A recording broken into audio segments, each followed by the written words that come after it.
है ना, कर्म और भाग्य। तो एक बार क्या है, एक जंगल है जिसमें एक चोर जा रहा है, बदमाश टाइप का, और जा रहा है और आगे आगे जा रहा है, और वहां पे बीच में पड़ता है दलदल। दलदल में एक गाय फंसी हुई है। तो चोर क्या करता है, उस गाय के बल के ऊपर चढ़कर और उस तरफ निकल के चला जाता है।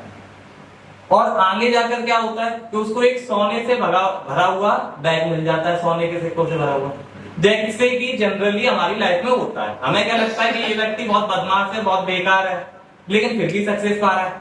कैसे पा रहा है? ये तो भगवान गलत कर रहे हैं, है कि नहीं? यही हो रहा है, यही लगता है हम सबको, है ना। तो अब दूसरी साइड एक साधु जा रहा है सेकंड टाइम पे, और साधु क्या कर रहा है कि जैसे कि दलदल में गाय फंसी हुई है, क्योंकि उसी रास्ते से आ रहा है, तो क्या कर रहा है कि दलदल में गाय फंसी हुई है तो उसको पहले पूरी मेहनत करके निकाल रहा है, उसके बाद उस तरफ जा रहा है, और आगे जाके बेचारा कुएं में गिर जाता है, जिसकी वजह से उसको काफी चोट भी आती है। दूसरा फेज भी हमें समझ में ही आ गया होगा कि हम लोग यही सोचते हैं कि जो भी अच्छा व्यक्ति है उसके साथ गलत क्यों हो रहा है, मतलब भगवान ही गलत कर रहा है। समझ लो, there are no rules and regulations just like this. हम लोग सोचते रहते हैं कि बेकार आदमी सक्सेस पा रहा है और अच्छा व्यक्ति नीचे गिरता जा रहा है, उसके जीवन में कटता ही है।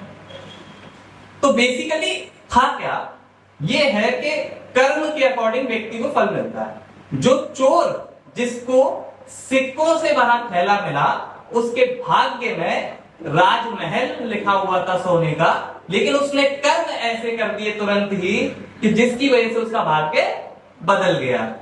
और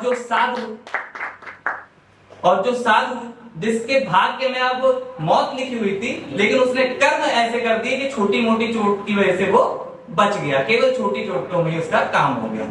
तो बेसिक इसका जो है सेंस क्या निकलता है, जो कि हम लोग, मैं बार बार कहता भी हूं और आई थिंक आप सब लोग मानेंगे तो लाइफ में सक्सेसफुल ज्यादा होंगे, कि हमारे कर्मों में इतनी ताकत है कि वो हमारे भाग्य को बदल सकते हैं, और साथ ही साथ हमारे भविष्य को बना भी सकते हैं और बिगाड़ भी सकते हैं। तो गाइस, सब लोग अच्छे कर्म करें और मेरे ख्याल से बेहतर होगा सबकी लाइफ में। और अगर आप लोग इससे कुछ सीख पाए तो एक ही बात सीखे कि लाइफ में बहुत बढ़िया कर्म करें और बहुत बढ़िया जगह पे सब लोग पहुंचेंगे, सबका ब्राइट फ्यूचर ही होगा। जैसे कि गीता में भी कहा है ना, कि कर्म प्रधान विश्व रच राखा, कि कर्म प्रधान है ये विश्व। अगर आप कर्म करोगे तो इस संसार में कुछ भी पा सकते हो, और कर्म नहीं करोगे तो फिर वो ही मिलेगा जो आपके भाग्य में लिखा हुआ है। तो कर्म में, लास्ट में फिर से एक बार पूरा कंक्लूड कर दूंगा कि कर्म में वो ताकत है कि वो आपके भाग्य को बदल सकता है, साथ ही साथ आपके भविष्य को बना भी सकता है और बिगाड़ भी सकता है, अकॉर्डिंग टू योर